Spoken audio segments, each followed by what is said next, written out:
Joe, thanks for joining me. How are you doing? Doing good. How you doing? Yeah, very well, thanks. Yeah, I really appreciate you making the time, mate. I found your story, you and your story online. I found it incredibly interesting and inspiring for, a number of reasons. But mostly I think finding just seeing your strength, your courage, and how you've dealt with some of the biggest challenges life could throw one's way.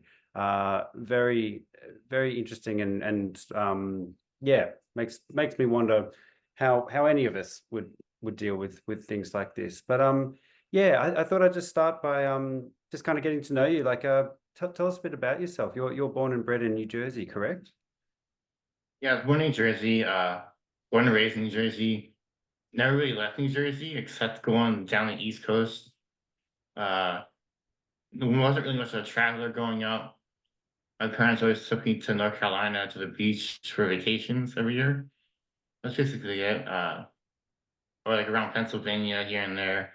It's just like an hour drive outside of Jersey, so nothing like too far away. Mm. They like to take us to like amusement parks. I like roller coasters. Little bit of a thrill seeker, but not extreme one. Like I wouldn't go skydiving or bungee jumping, nothing like that. I think Mm. roller coasters and fast cars are like the limit, I guess. Yeah, uh, totally. I've jumped out of a plane. It's pretty terrifying, let me tell you. But yeah. yeah. So what do you do for work before your accident and everything? What kind of life were you leading? So I started off as a pizza guy, pizza delivery guy at 17. And then I turned 18. I moved to my parents' house and worked in a lab testing food products like magnesium, potassium, like before it turned into food. So basically, like when it's just like itself and its own like magnesium, it's like not a magnesium is like an electrolyte, but before it gets turned into that, it's like a salt, like it looks like a salt flake, and Hmm. it tastes like really potent salt flavor.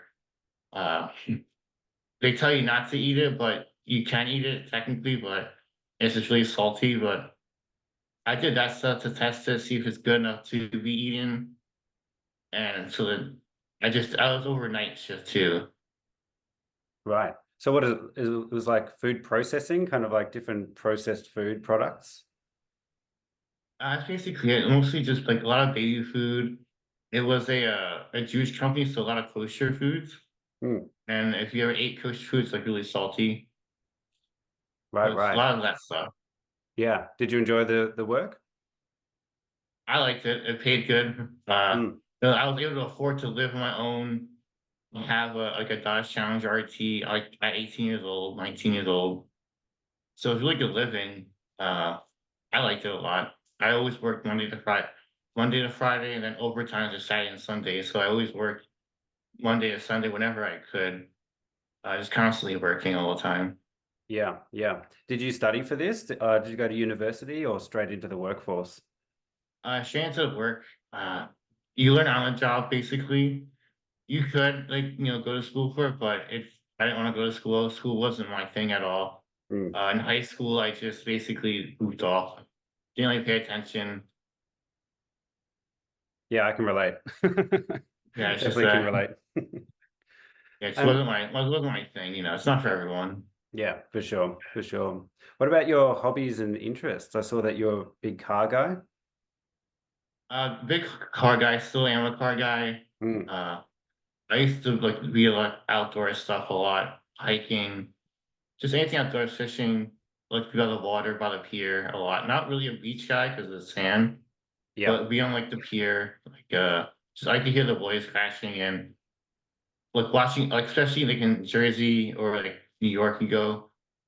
I like to like people watch other people fishing and stuff like that. Hmm. I think it's fun when other people catch the fish and they get all excited, and it's just a nice thing to watch, like camaraderie stuff like that. But my hobbies did change after the transplant, so like can't do the that stuff now because of the sun. I can, but not be out there as long as I used to. But I still like to play pool, hang out with my dog. like little things like that. Well, pretty boring guy. Same. Yeah. So in, I think, was it 2019? Was that when your accident was?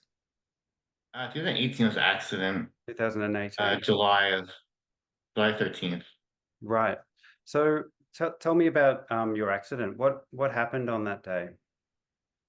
So I was leaving my night shift job. It wasn't overtime. I was golfing with my dad before.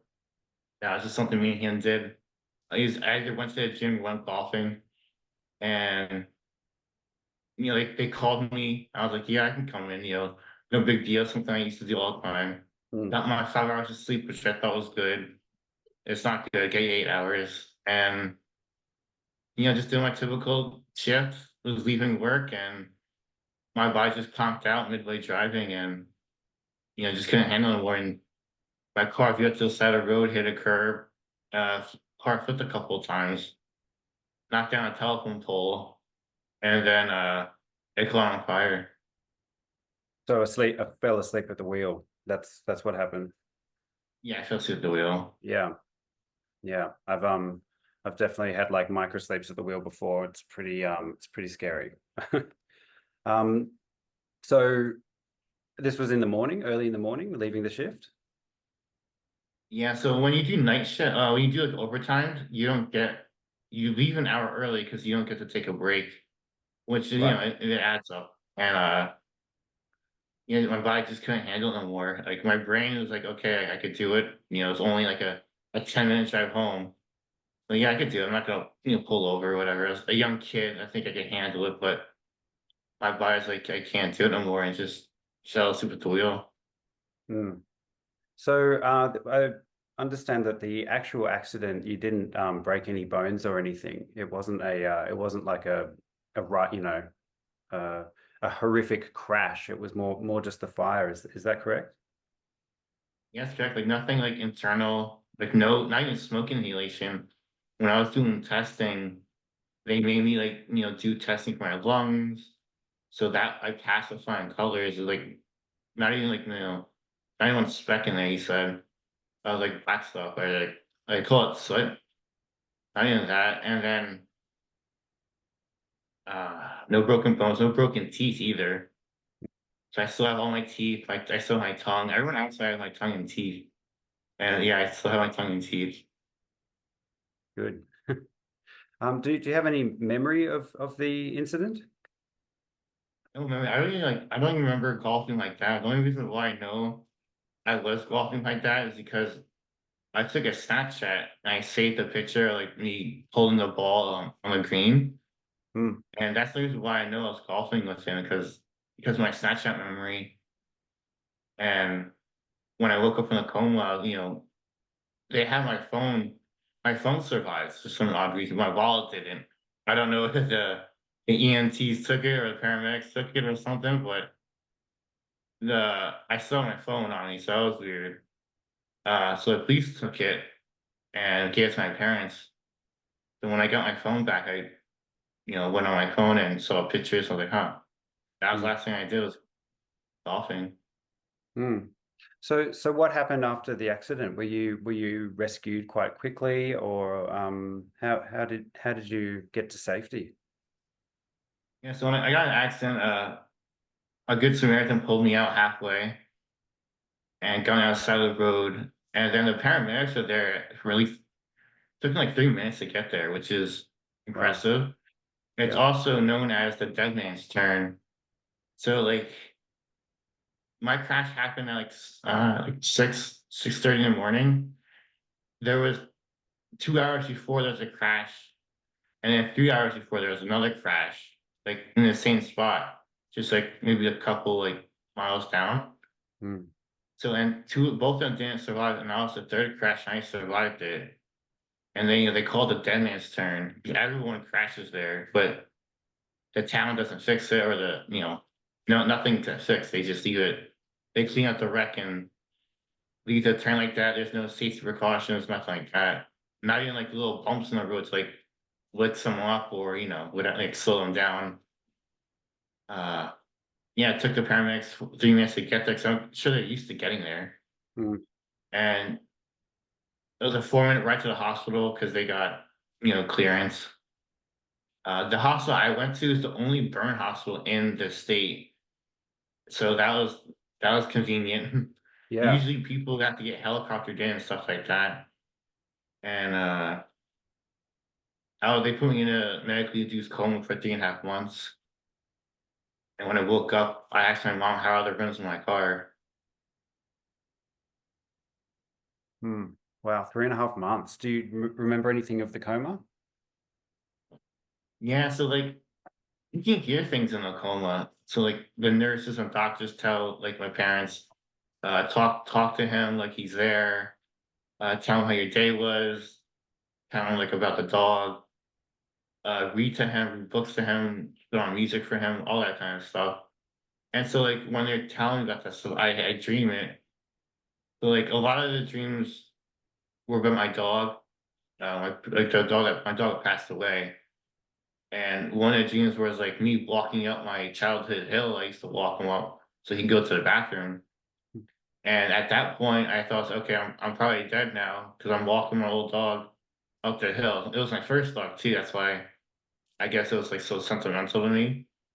Uh, so just walking up the hill, I was like, all right, I guess this is it. I guess this is the afterlife. Just me walking up the hill forever. And uh, but then like the gene switched to like a kind of like a torture dream in a way because they take you into this room. They call it a tank room. It's where they clean you and take all the bandages off and take all the dead skin off, like gross stuff that some people can't hear. But a lot of like nurses that watch me, like they don't mind it because they do it for a living. Basically, just clean you off and disinfect you, Mhm. and they have to do it every day. Dude, that's the thing. So the bandages will stick on you, so it's pretty painful. And so like if anyone watched me in a hostel, that's what it kind of felt like. You see this, you don't know what they look like, you just hear them talk. And they're probably talking about their days or like whatever, but you also feel pain in the dream. And I don't know if I was talking to them or not, but in the dream I was like talking like I don't know, stop and all that stuff. But they didn't stop, so I don't know if they heard me, but like a lot of weird dreams, like small dreams, a lot of long dreams, but didn't know I was in a 3.5 month coma until I woke up. My parents told me, my mom told me. Hmm. Those dreams that you're describing, I mean, it sounds almost like there's like some kind of level of lucidity where you can kind of think and process a slightly, try and make sense of what's going on a bit. Is it a bit less like a normal dream where you just kind of go along for the ride? Like, is there a bit more lucidity in within the coma? Yeah, you basically go on for a ride. You can't control it at all. Like Hmm. there's times where like the dreams like I try to stop them, but you can't. And it's like having like a normal dream where like you're trying to fight, and but in a dream you're punching in slow motion. But in real life, you don't punch like that. Yeah. And it's like that's what like it feels like, but in the coma dreams, when you're trying to throw like a punch, it doesn't happen. Yeah. It's So like you're just underwater. sitting there, just taking it all in. And I Hmm. don't remember like you can try to run away, but it just like brings you back to the same spot. But it's just like weird stuff like that. Right. Right. Back to the crash, you mentioned a good Samaritan pulled you out of the car. Do you know, was the car on fire when he or she did this? I guess it was smoking at first, Hmm. and then when he came to pull me out halfway, it started to spark up. So I'm Right. I'm guessing the furnace room is too hot in there or Hmm. something, where there's a little flame in there, like starting, and then you can see it's come up from the exhaust system because Right. the fire started because I had long tube headers in the car. So like non-car people, like that just makes your car louder. That attaches to the engine, and so it hangs a little bit lower than the stock exhaust headers. And so that scraped the curb, created a spark, and the oil pan cracked at the same time. And so I guess that's why you see like it trying to like spark up when it's on the roof of the car. Mm, And but like when like there is a video out there, it's very hard to find. It's like it's on YouTube, but it's really hard to find. I can't even find it when I try to get it, try to look for it, but you can see it spark up a little bit. But the police have the full video. They just don't show it to me, which I asked multiple times to see it because I'm curious and I know it won't like affect me. I mm, just want to see my part, so that's it basically. right. Uh, I think it'll be pretty interesting. It looked like a movie, I think, Yeah, but I they say bet. no, it's not going to happen. Right. Did you ever get any contact with the Good Samaritan that saved you? Yeah, we text here and there. My parents they get to meet him, Mm, but we text here and there. We just lost contact over the years. But yeah, yeah, I would like to meet him one day. yeah, yeah. That's amazing. That yeah, someone risked their life. That's fantastic. Um, so tell us about waking up out of the coma. What that must have been well, just reality shattering, just a complete change of everything. Everything would change from that moment. What was it like being waking up from the coma? I'm a bit of a like my mom was there every day, so because my parents are retired, so that they had the luxury of being there every day for me. My mom was there at the time. My dad wasn't. My dad was back home taking care of my dog. Mm, Uh, and as soon as I woke up, she was like, "You were in an accident."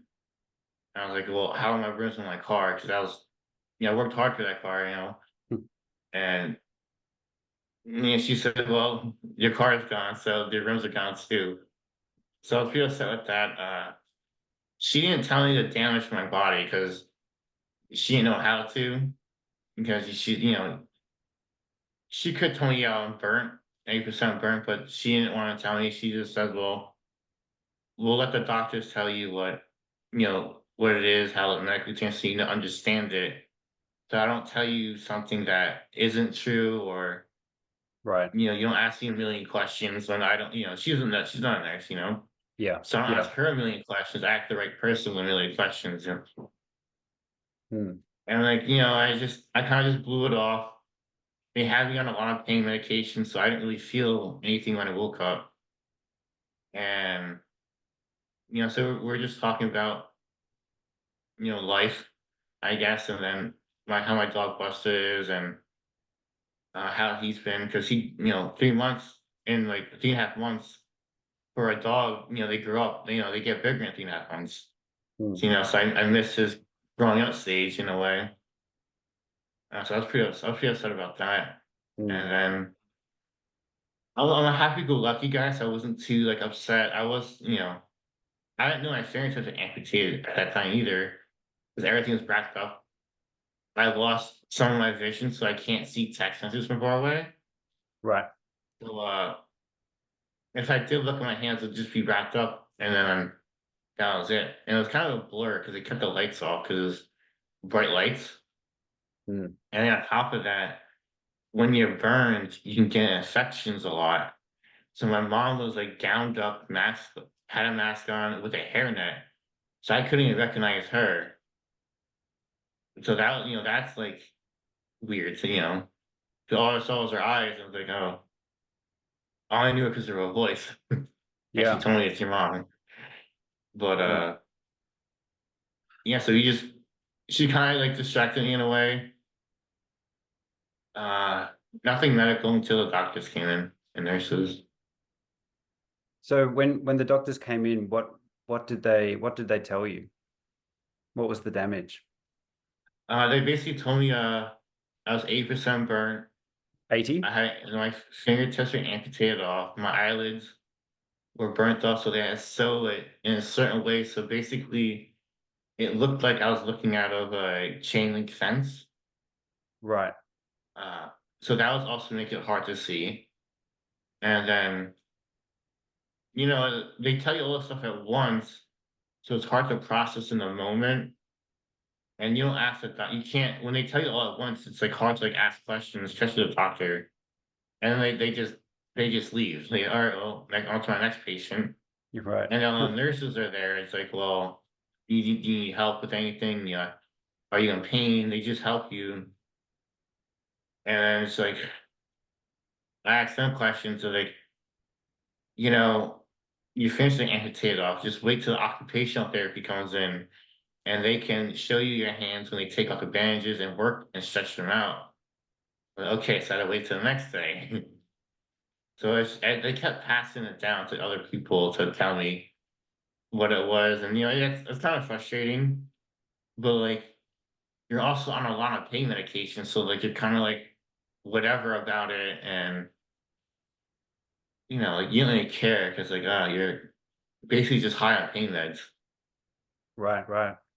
So if you had been in a coma for 3 months, what's 3 months of healing like? Were you relatively healed as far as it could be at that point? No, so I still had cuts open on me because it was such like a lot of burns. It took a long time to heal.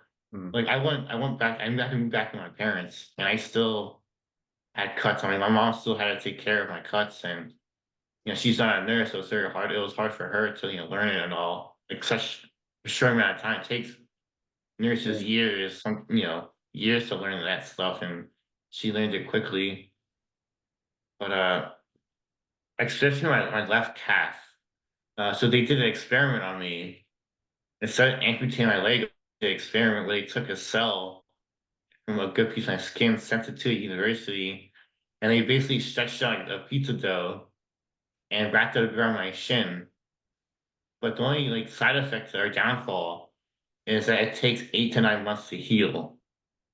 So that was Wow. a long process, and you really shouldn't get it wet in the beginning.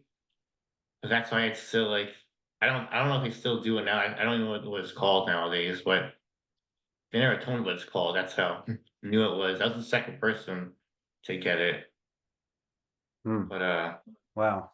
that was a big downfall. But yeah, I still had cuts on me. It was open. What was it like? What was it like coming to terms with that in that moment, psychologically and emotionally, and just reckoning with what's happened? I mean, you said before you're pretty happy-go-lucky, which is incredible. Yeah, I think when you get happy go lucky and on pain meds, it's like I have like a good like occupational therapy and then physical therapy around you. I was basically joking the whole time and while they're trying to like get my muscles back working because when you're in the coma for 3 months, you lose all your muscles. So I lost about like 70 pounds of like fat and muscle in that time. I basically couldn't do a sit up, which I think that hurt me the most, not losing all my muscles that I worked for, because it took me a good like 6, 7 years to build up a lot of muscle. Because you goof off sometimes from working out. Like 7 years is a long time, but throughout those 7 years, I wasn't like fully into the gym. Goofed off and stuff. So, Right, right. like especially not even able to stand. Like I had to have like five people help me to stand up. So I'm a big guy, I'm like 6'1", and like two at that time 170 or 165. I usually run 200 pounds, and at that time I was like down 165. I wasn't that weight. I was like that weight like in my freshman year of high school. Mm. So that was like a long time ago, and I think that was the hardest thing for me is getting my muscles back. Especially having like five people just to help you like sit up from the side of the bed, and then you do two squats for the day, and that's it. You're out of breath and you're fatigued, and they lay you back in the bed, and all right, well, just keep pumping your feet to build your calf muscles, and try if you can try to do scissor kicks on the bed, just to build something going. So that's what I did, throughout the days, and just kind of move my feet, just doing something. You can't just lay there. 'Cause if you do lay there, you basically just rot, basically, and you go backwards. And I don't want to go backwards. I want to go forwards. And I don't want to stay in the hospital. I want to get out.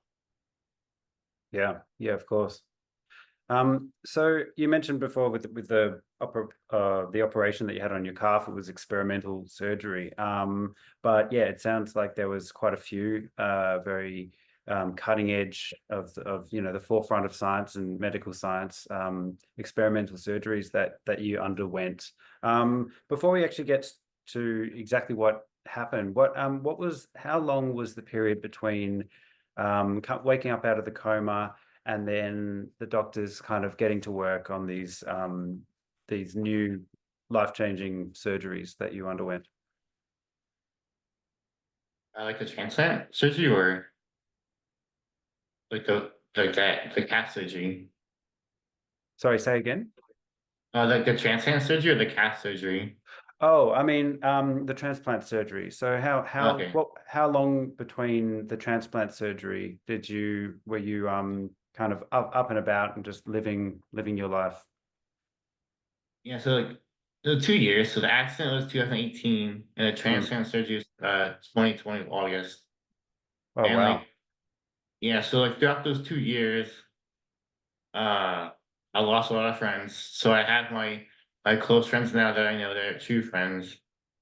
They took me out while I was burned living back in my parents' house. I just turned 21. So I just turned 20 during the accident, and a year went by, so I turned 21. It's like, well, I can legally drink now in America. It's like I don't want to be on my parents' couch, so like my friends took me off the bars. We went to drink like clubbing. I lived my life as normal as I could. Uh, I thought it was just funny when the security guy asked for ID, and I show my ID, and it's like a burnt picture of me, and it's like I thought that was like because it was the first time they probably seen that a burnt person. First time I saw a burnt person was like Freddy Krueger the movie. So like imagine going to a club at night and he puts a flashlight on your ID and it's a burnt person. Then he flashes you and it's like the same pictures. I thought this was funny, but they always let me in. I always had a good time. Everyone bought me drinks, so it's like that's fun. I didn't pay for a drink when I was burned, so Hey, got to it's take like the wins. yeah. It also shows that if anyone saw me with a burnt face, it's not for everyone to see. I understand that. That's why I don't get hurt when people say like ill or stuff like that because it's not for meant for everyone. So if you're giving off a good vibe and having fun with someone next to you, people are gonna get like closer to you and like, okay, he might look weird, but at least he's having a good time. Let's see what that good time's about. And so like yeah, it's like half the bar would be like surrounding me, just either asking me questions or just talking, having a good time. And uh, I think that's why like I put my story out there too. It motivates them, motivate people like that. Hmm. So take us to when um the transplants happened. Maybe yeah, just tell us what did you actually undergo?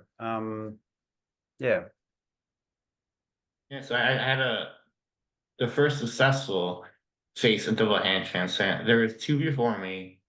The first one it was in France or London, and they passed away on the table. The second one was in America, but the hands failed. That was the third, but so far nothing's failed. Everything's going good. So great. that's why I always say on the first successful one. I Hmm. never say on the first one because there's two for me. I would say successful, and so like people like try to take away those words and say I'm lying, but I always say successful, and just see a face and hands. Face and hands. That's massive.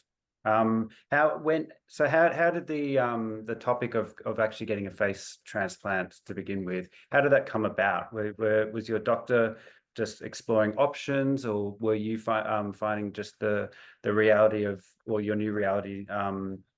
You're looking just searching for other options of ways forward.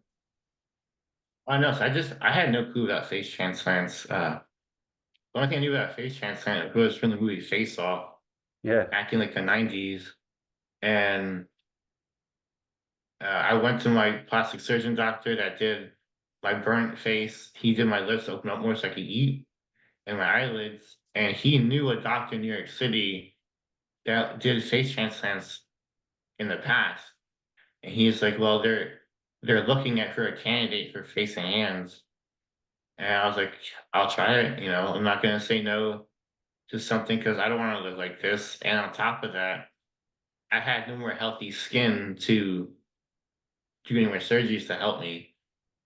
Basically, I would have been stuck like that forever. And the way my eyelids were, it was protecting my eyes for like a short amount of time.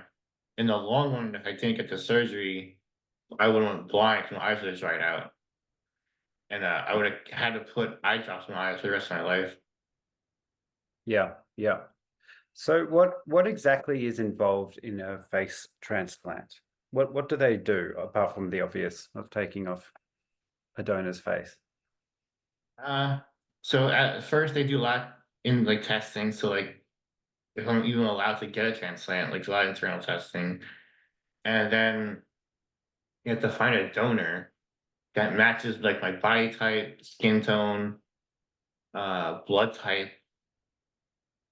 Like that's like the basic stuff I know. I'm sure there's a lot more medical stuff that I have no clue about. And they basically like cut my burnt face off, and they had to reattach the donor face and reconnect all the nerves, the muscles, the tendons, the veins. Basically, everything has to get reattached. And the best way my doctor described it is like if you ever cut open like your charger or you see the inside your charger wire, it's basically like all those little tiny wires are basically like your nerves and veins. They have to re-stitch together, Mm, which I don't know how they stitch that together. Everyone's seen a wire rope and like little tiny wires inside of it. I don't know mm. how they did that. So it's impressive. Like a lot of microsurgery. Uh, the surgery alone took 23 hours. So I think 23 that's hours. impressive. Yeah, yeah. Wow. A total of like 84 doctors, surgeons, and like nurses in my room alone. And I don't know how many were in the donor side. And on top of it, they have to all do it simultaneously because the organs can say, they can die, like switching them out. Mm, Uh, so it's a lot that entails with it. A lot of medical stuff that entails. I have no clue, but I just know the basic stuff. yeah. Because I'm very like, superstitious kind of guy. So like, if someone asks me like 10 times a question, maybe like the seventh time, I'm gonna like say something different and then forget the correct answer. So Right. I don't ask my doctors a lot of questions because I don't want them to forget like the third or fifth time I ask them and they forget the original question, like the original answer. So I just tend to ask them once or not at all because I don't want them to forget. But maybe that's only me, but Yeah, that's how yeah. I see it. Um, were you incredibly nervous going into this, or were you ready for a new path, a new journey? I had the typical butterflies going in, but Yeah. wasn't nervous. I trust my doctor a lot. Um, I wouldn't have done the surgery if I didn't trust them. Mm, But definitely had butterflies going in. I think I had more butterflies because they used a wheelchair to come bring me in, which I thought I can walk. I prefer to walk. But they brought me in. I think I got more. I think the butterflies start to happen when my parents said goodbye. I was like, oh, this is it now. yeah. But my doctor came into my room probably like 4 or 5 o'clock in the morning and asked me if I'm ready. I think just see if I'm ready or just spook me, see if I want to back out. And I was like, well, is everyone here? And he's like, yeah, everyone's downstairs. And I was like, well, let's start. Why are we waiting till 7 o'clock to start it? And that surprised him because usually people say, no, wait a little bit longer. But I know you're here, everyone's here, let's get started. And so I think he was happy I said that. So, he got his gear on. He didn't start right away. They did their typical time. They didn't rush or nothing, but he knew I was ready to go, and that made me happy. How many surgeons did you say were working on you for this surgery? Like a total of 84 like surgeons and nurses. I don't know how many 84. like separate, like, Wow. but I do know my doctor did my face, and there was like special hand surgeons on my left arm and right arm. Uh, I just don't know how you fit all them all in there. Hmm. Did they do the hand surgery at the same time in the same sitting? Yeah, face and hands are done at the same time. Okay. It wouldn't Yeah. work medically wise if I did it differently. Hmm. I don't know why. I guess too many blood types are getting involved. I don't know, or I don't Okay. know. Yeah. But Same donor? I think same donor, yeah. Hmm. It's for same reasons, blood stuff and I guess skin tone. Right. Because that was a question that was brought because everyone with different skin tone has different pigment to it. So I think that played a big part into it, the pigment, because like the Hmm. cells and stuff like that. I don't know. It's like it's a little medical. Right. But Right. I'm pretty sure they started it with my face and then my right and left hand. They did my left hand last because I'm righty. Hmm. Can you tell me about the hand transplants? I mean, but before finding your case, I didn't even know that these were possible surgeries. So you said that they had already amputated your fingers. So this wasn't just a skin transplant. This was actually, did they actually amputate your forearms and then reattach the entire the donor's forearms? Is that what happened? Yeah, so like they basically cut the right below my wrist and reattached it. So basically, it's like a whole hand transplant. And then they took the donor's forearm skin and like put it down to like close to my elbow in a way. Right, So my right, forearm is the donor skin, but my muscle like attached to it.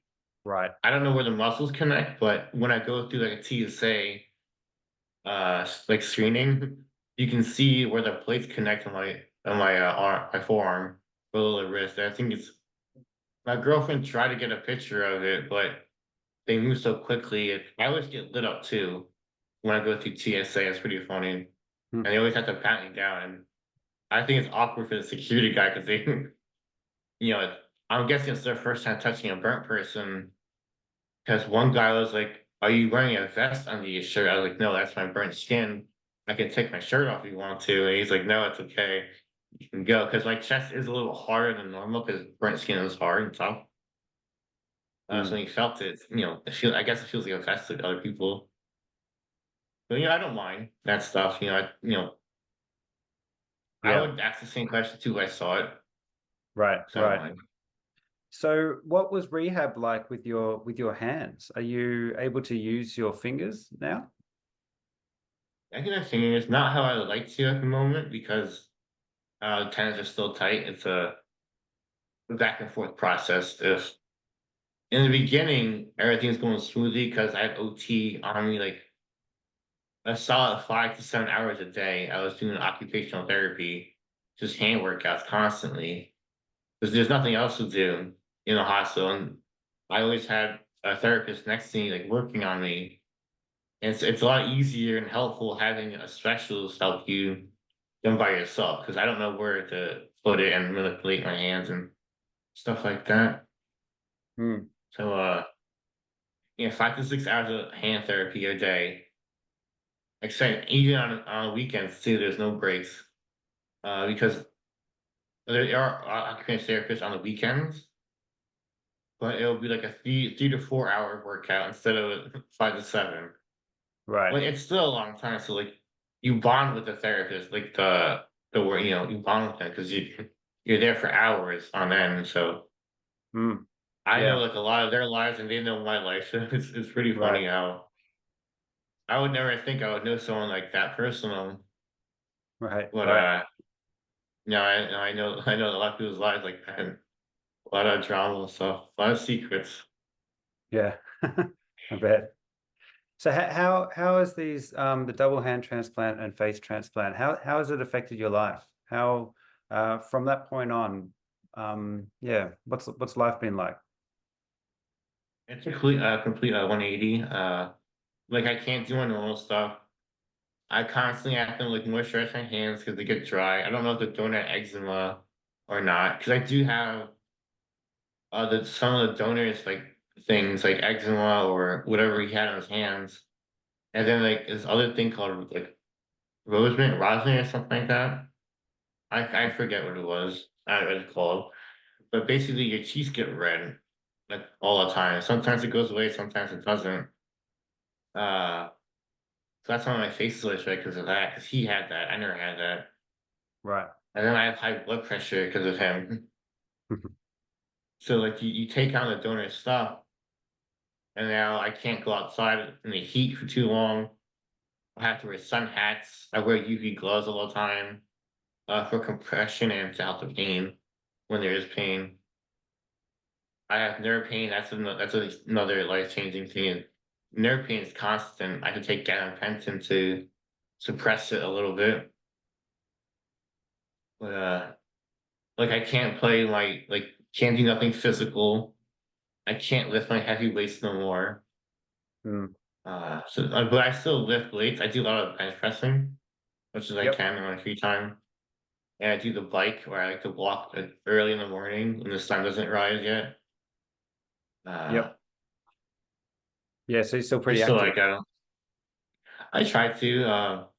But in July, I had like an infection on my neck. That's why the band-aid there. Hmm. And then I got an infection in my hand, my thumb, and I was in a hospital for a month because of it. So that's another life-changing thing. I can get admitted to the hospital anytime. Uh, so I gained like 5 pounds in the hospital in July. So like I don't look too good in pictures now. So I don't post pictures on Instagram at the moment or TikTok or nothing like that. Yeah, yeah. So I want to lose a little bit before I start posting again, which Right. I'm in the process. But I'm also going on vacation pretty soon to see my girlfriend's family Great. Where are you because they live going? in a different Los Angeles. They live in a different state Great. Yeah. than Jersey. I'm in California, Hmm. which is across the country. Or people are listening that aren't from the United States. Yeah. And you haven't been to LA before, have you? I have about. I think this will be my fourth time. So I met them before. We all like each other. I like them a lot. Her grandfather's a huge car guy. So me and him bond, the car guy and the history guy. So it's like right up my alley. So that's all Mm. we talk about. And her grandma's like really nice. She always talks to me. I'm the one that listens to her because she talks and I just listen to her, and everyone else just walks away. So I'm her talking buddy, and then so yeah, we all get along. They make really good food. Yeah, great. How long have you been with your girlfriend for? It was 3 years in June. June? Yeah, Three June years is in a June? 3 year. Right. Yeah. And how'd you guys meet? Uh, so after my surgery, I was getting a bunch of people following Instagram and stuff like that. And I was just going through the profiles one day and I saw her and she had the same breed of dog as me, uh, a Boston Terrier. Mm. And so I DM'd her saying, "Hey, I like your dog." And we just started talking after that. Because like if you have a Boston Terrier, they're weird dogs, like Yeah, you had to agree you my need to parents have and my one. sister have Boston Terriers. My whole family loves Oh yeah, them. so like they're not like normal dogs to have around. So like No, not you at had to all. agree you need to have them and you start bonding off that. Uh, my dad grew up with them. I grew up with them. Her grandfather grew up with them, a Boston Terrier. So it's just weird how that happened, and on the opposite side of the country. It's just weird how that all lines up. Yeah, And we basically just connected to the dog, and then it turns out we're pretty compatible together. And ever since then, we just was connected. beautiful. Sounds like dogs are a big part of your life too. Yeah, one day we want to get a dog together. because I had my dog stays in my parents' house because he's used to their lifestyle, and we have her dog here who he's getting used to their lifestyle too because he likes to hang out with them. They like to watch him all the time. Hmm. Do you and your girlfriend live together? Yeah, we bought a house together. Ah, congratulations. Thank you. Yeah, we bought a house together back in November. So this November coming up would be a year. So it hasn't hit a year yet, That's and awesome. yeah, so far so good. Yeah, yeah. Um, just going back to the, post surgery and everything. I was just wondering, did you get any information on your donor? Do you know much about the donor? Not really. He was 48 and passed away of stroke. That's all I Hmm. know. Uh, legally you can't tell. Like doctors can't tell you anything about the donor Gotcha. except how he passed away Mm, and his age. Because I'm guessing you can deny it if you didn't like how old he was. I don't know, but right. it's all up to the donor family if they want to tell me, or if they want to reach out to me. I did write them a letter, like saying my condolences and how grateful I am about it. It's a personal letter, but then like there's a donor company that finds the donor. They have to read it before they send it out to the donor family. I didn't know that until after I sent it. So I was like, oh, that's kind of messed up. They read my personal letter that came from my heart, and I thought it was only they're gonna see that. And uh, I understand if they don't want to ever reach out to me. I just completely understand. I'm not gonna be upset by it, but someone loved one passed away, and it's on someone's face and hands. It's not Mm, like a kidney or a heart transplant where you can't see it. So I understand, but I'm always down to meet up with them if they want to. With no cameras around. If they want cameras there, it can be, I don't care. mm, But if they don't want cameras, I think it'll be better because it is a more of a like a yeah, sentimental thing going on. Like it's gonna be a lot of a heartwarming moment. And I kind of don't want cameras there because for their sake and for right. my sake, because like I don't want stuff that stuff comes to the heart when there's not cameras around. Totally. And Yeah. so I don't know if they said, oh, in order to meet me, there has to be a little camera around, where the document like a documentary of your research. And I think that maybe I don't know if they said that or not, but I always say online, no cameras, like it's just us, Yeah. Yeah. 'cause I imagine it'd be quite a strange experience for them. yeah, because my doctor did one, I think the second one before me, he did. The donor met him that night because they were in the same state at the same time. And it was on film. So I was like, huh. And but then then the other guy didn't show the donor. So I guess it all depends. Mm. You mentioned nerve pain, and that's just kind of a constant new baseline for you. How do you what have you learned about yourself throughout this entire experience, and what have you learned about yourself having to deal with constant nerve pain? I imagine there's a lot of internal conversations that you have to have with yourself, and in terms of getting through things like that. Yeah, like the nerve pain's different. I've never felt that before. Because I never broken a bone or nothing like that. So like never felt nerve pain. So I take gabapentin now. I take no narcotics, nothing like that, no drugs, just gabapentin, and that suppresses it. So like before I didn't take it, it would be like hours of like shooting electrical pain through my hands only, not my face. My face was completely fine. I don't know why I didn't have any nerve pain in my face because the previous patients did, and I didn't. So I was happy about that. But I do Mm, have hand pain, which is bad because I use my hands every day.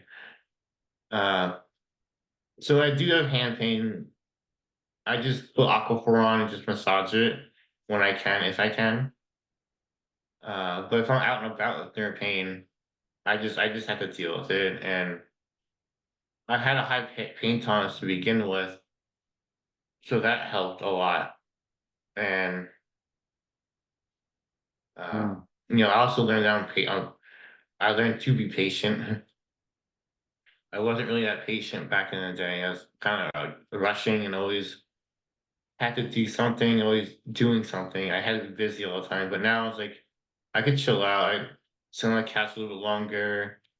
Uh, just take my time on things. Right, right. And I mean, also, your strength and your mental attitude is just awe-inspiring, really. I mean, just from the beginning of when you're saying just kind of dealing with it, coming to terms with it, happy, just right, this is what we're doing. I mean, what have you surprised yourself and what have you learned about your own character in throughout all of this? uh, I think I surprised myself by being more nice to people. Because Right. like, especially being in New Jersey, you're kind of like on edge a lot, and like before my accent, someone looks at you, it's like, why are you looking at me? Now, if someone looks at you, it's like, okay, I understand. I understand you're looking at me. I would look too. So I think I became more nicer, more understanding of things. I don't know if that's just has to do with age. I'm 26 now, or Mm. it's just me being in a hospital and just talking to like older people and nurses and hearing their stories, and I was more understanding with things. And especially put my story out there and people like hating on me and trying to make fun of me. It's like, okay, well, if they have to hate on me, they're probably hurt because hurt people try to hurt other people and make themselves feel better. So like, oh well, okay, well, maybe they're going through something, so I'll let them say what they have to say, and it doesn't bother me at all. But like if my girlfriend or mom sees it, it bothers them. Do So you I get tell that a them, well, lot? just Do you yeah, experience a lot of that? Really?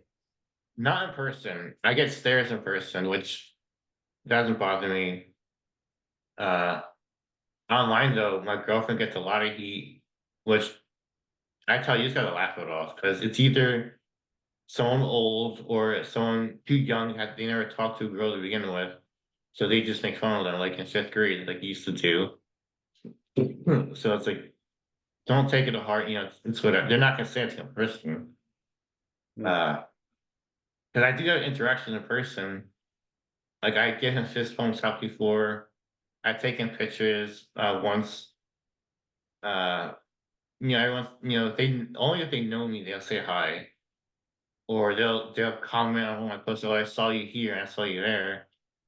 And like I was told I had stoic face before, so like I do understand if I look intimidating in person. I just say, I just come and say hi, I don't care. If 5 minutes of my day isn't gonna kill me, just to say hi. So it's like I get recognized a lot in grocery stores. I think it's funny. Mm.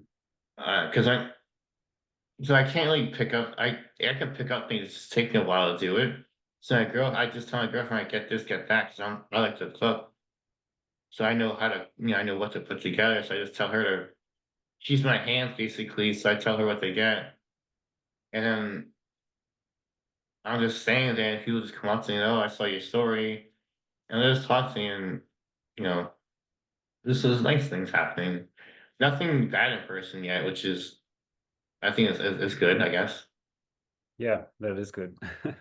I imagine that you do still have your moments of going through, psychological or emotional struggle. Is that still something that you frequently have to deal with?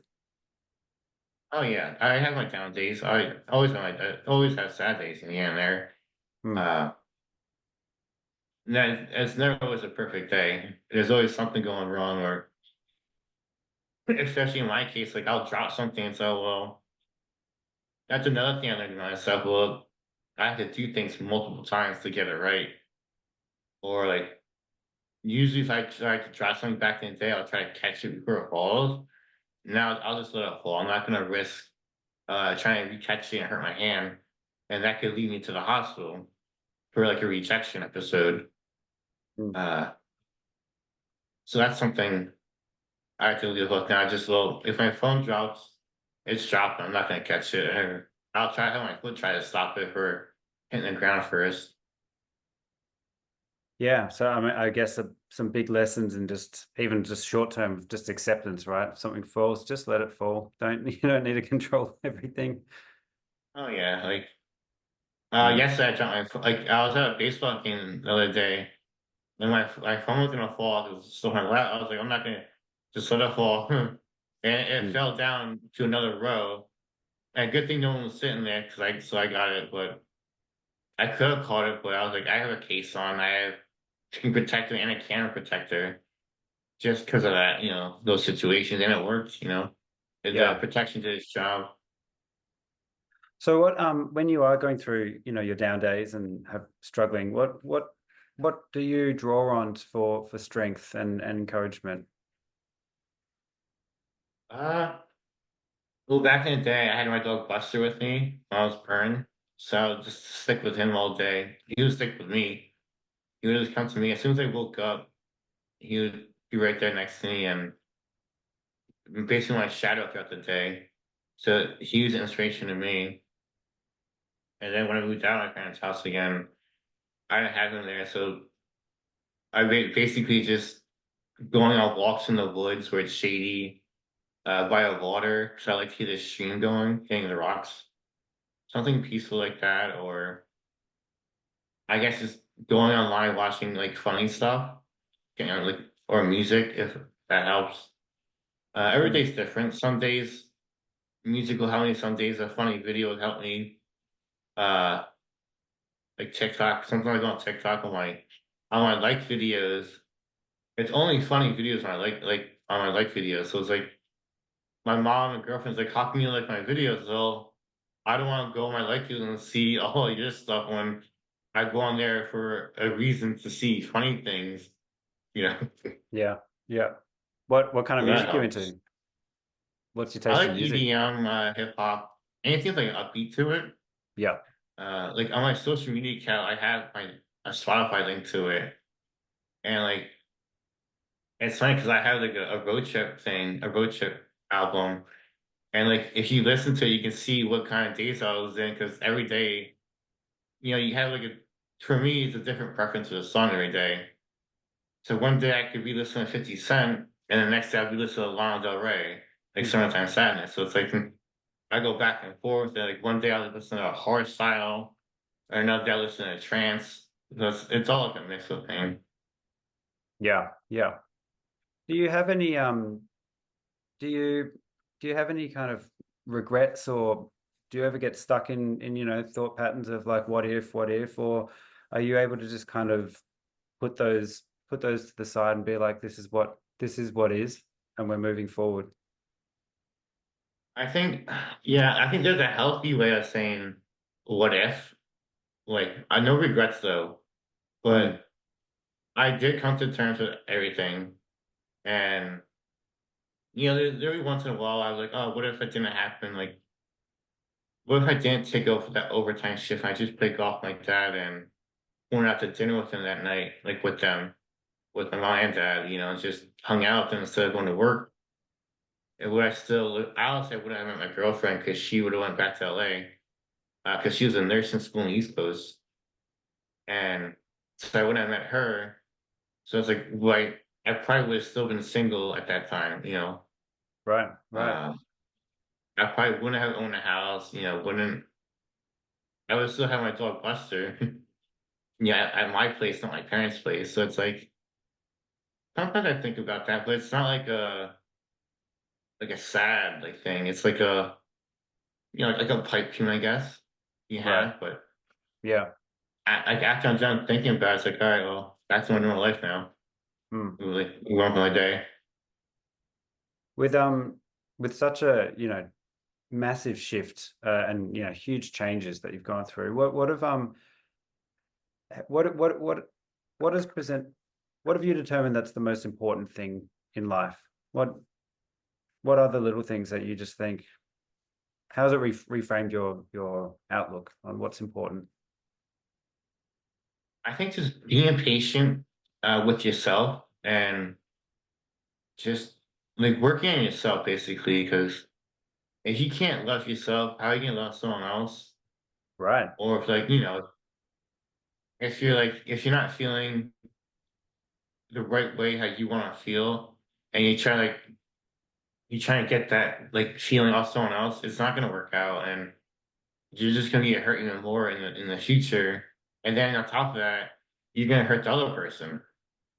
And Definitely. that's one case. Other case is just if you're worrying about other someone else or how they look or like how come he has abs and I don't have abs or how come his shoulders are bigger than mine, but I lift more than him, or I go to the gym more than him, but it's genetics, man, and stuff like that. It's like just worry about yourself and do the best you can. As long as you're doing the best you can, you should be happy at it. And if you're not happy, then you're not doing your best. And if that's a lot easier said than done, like I'm saying like it's easy, but it took me like years to do that kind of, to love myself and to be accepting too, because Mm.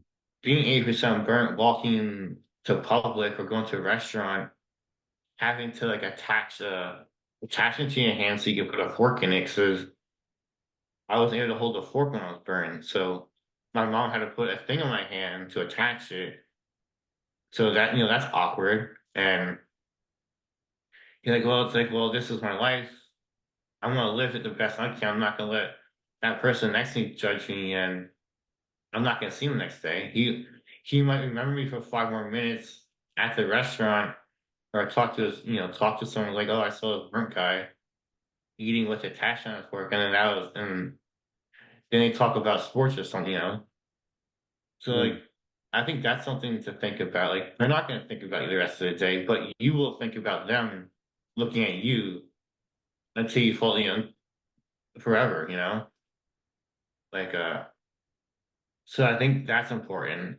It's not like just forget it. They're gonna think about you for 2 minutes and then that's it. They're gonna think about something else or have a different conversation. As Yeah. long as you just are happy with it. Yep. Yep. Don't stress the little things. Big lessons in just letting go, right?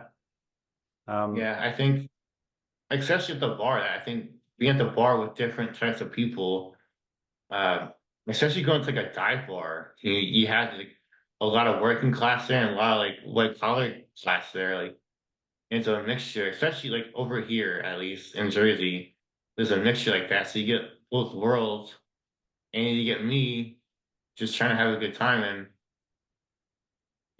I'm sure they probably still talk about me, but I don't remember them.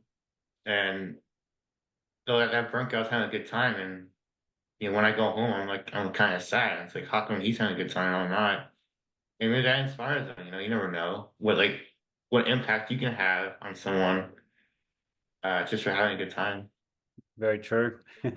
Do you have any spiritual beliefs or motivational kind of like motivational gurus or spiritual teachers or anything like that that have helped you with the lessons of self-love and acceptance? Uh, I think acceptance was like on me, but like before my accident, like Arnold Schwarzenegger, Sylvester Stallone, Rich Fashana is a like a YouTube bodybuilder. A lot of Hmm. people don't know him. Those like the top guys, like workout guys like that. Right. But honestly, after the accident, I couldn't work out like I used to. But like they still had good motivation stuff like that they would talk about, and that helped me. That helped me with their motivation and stuff like that. But like my parents, uh, they told me like they're Catholic, but Hmm. they didn't force it on me or nothing. They just told this is Catholic. You can follow it. You can't follow it. Whatever you want to do, we don't really care. Uh, went to church for like Ash Wednesday stuff like that. So like I knew the different religions. So I did like look out. But once I turned 18, I was like, I don't have time to go to church stuff like that. So I kind of fell out of it. But I understand most of the stuff like Mm. that. I don't really judge like religions. Like people do what they want to do. I don't really care. If they want to preach to me, they can. Whenever I do go to church, I tend to get a little sleepy because it's relaxing. Yeah. So I try not. I don't. Whenever like my aunt wants me to go, I'll go with her because she likes to a church, and I drink a lot of coffee before I go because I don't want to fall asleep. Hmm. But Do, yeah, I don't really like follow it nowadays. I do kind you of have just live it? my life day by day. Yeah, yeah. Do you have any of your own spiritual understandings of what's going on in this world, or even any thoughts on, the afterlife? What happens after we die? Is I mean, like, hopefully, I turn into a ghost. I would love to be a ghost, and uh, hopefully, we turn into ghosts because I do believe in ghosts. I seen them growing up in my parents' house. you have? Hopefully, yeah. What did you see? On my Instagram is a picture of one I have behind me. It's like deep down in there though. But they're in there. I think ghosts are real. My girlfriend doesn't, but she's also said don't prove it to me either. So I was like, well, you must believe it if you don't want to be proven it. But I hopefully I turn into a ghost and I get to chip people up the stairs once in a while or spook them, pop out from a corner. I think that would be pretty fun. Really like the afterlife. Something fun to do. Yeah. Not Nice. nothing mean like the Conjuring, nothing like that. I don't want to hurt them, just spook them once in a while. Yeah, yeah. You big on horror films? Like The Conjuring? Yeah, that's like my top thing. So like it's either horror or comedy. Yeah, yeah. Yeah, I'm dying to see the new Alien Romulus film at the moment. Have you seen it? Not yet. The last thing I saw was Wolverine and Deadpool. Right. Any good? I liked it. It's more of like a comic book movie, so like I really had to think about it. I'm happy I watched X-Men growing up, so I understood it a little bit more. But a lot of things I didn't understand. I have to like rewatch it again when it comes out on TV or like a streaming platform, so I could really like sit down and understand it because I was kind of doing the popcorn too much. They had like a caramel popcorn there, so it's like it was good. I liked it. A lot of funny moments. Nice. What's your vision for the future? What are your aspirations from this point on?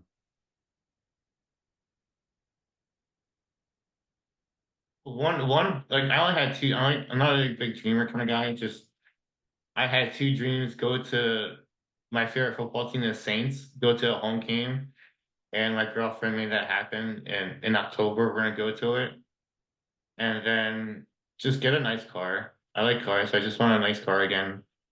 Right now, I drive my girlfriend's car to take her to work and back, Hmm. and once in a while I'll use it, but not all the time because I don't want to use her. Don't want to use her car. It's not my style of car. It's her style.